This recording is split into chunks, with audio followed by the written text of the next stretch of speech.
Hey, what's up? Welcome back. It's Matt with MJ Gabel. Three things I'm going to touch on today, discussing the state of the diamond market. Today is Tuesday, August 15th. My last video on the diamond market wasn't that too long ago, and there's already been some disruption and changes in the marketplace. The first I want to go over is the fancy color diamonds apparently are growing in both value and popularity. Now, I don't know whether this is because of the lab-grown diamonds.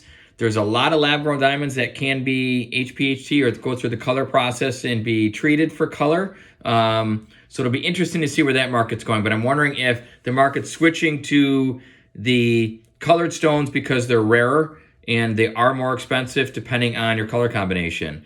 So that's interesting.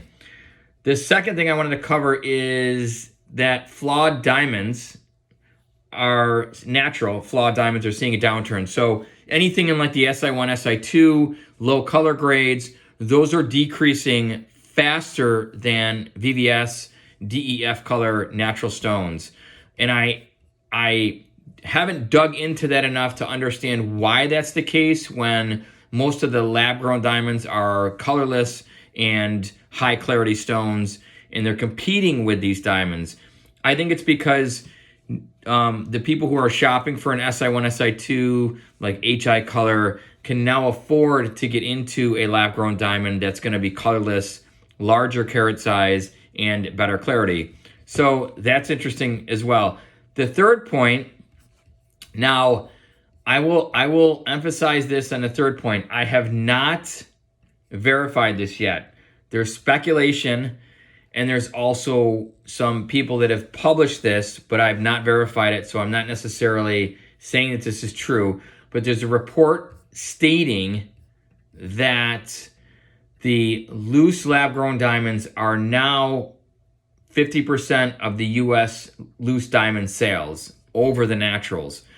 So the graph that I'm looking at shows naturals up here, lab-growns down here. Naturals are 80% back in 2021. Lab-growns were 20%, and they've kind of come together at about a 50%. So 50% of the markets that's available in the market being sold are lab, and the other 50% are natural.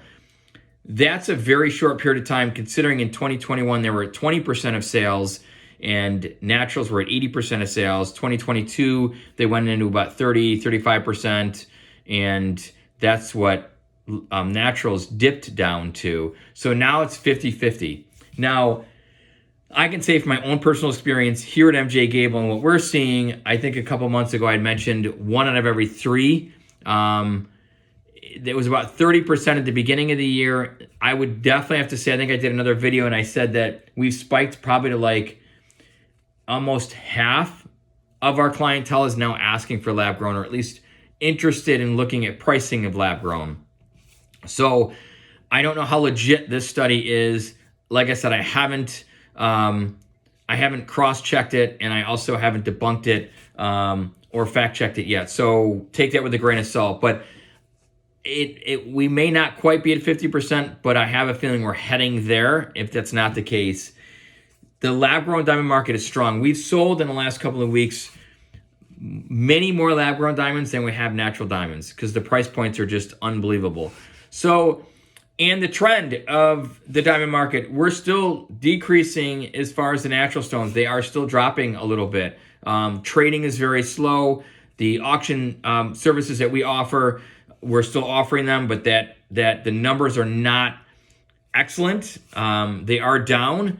And even in our consignment portion, which retail will catch up eventually, it hasn't yet as far as the price points, but we'll have to lower probably some of our consignment goods in order to get them to move. We're still moving consignment goods. That hasn't been disrupted yet, but I have a feeling after Christmas time, like the end of this year, we're going to have to make some adjustments on some of our consignment client pieces to get them to move because the market's going to catch up on the retail side.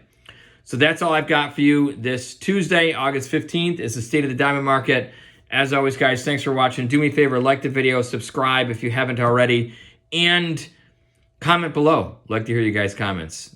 As always, thanks for watching, guys.